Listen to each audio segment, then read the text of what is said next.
না খায় মধু ভ্রমর যদি না খায় মধু যাবে যে শুকাইয়া কন্যা বোঝো না রে।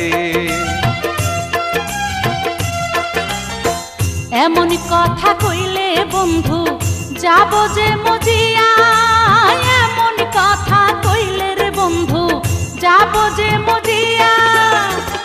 এখন আমার ভরা জৈবন, এখন আমার ভরা জৈবন সামলাবো কি দিয়া, পাগল কইরো না রে। জৈবন হইল কাঁচা মাটি যাইব রে শুকাইয়া, জৈবন হইল কাঁচা মাটি যাইব রে শুকাইয়া। সামাল দিতে চাইলে কন্যা, সামাল দিতে চাইলে কন্যা আমায় কর বিয়া কন্যা বোঝো না রে।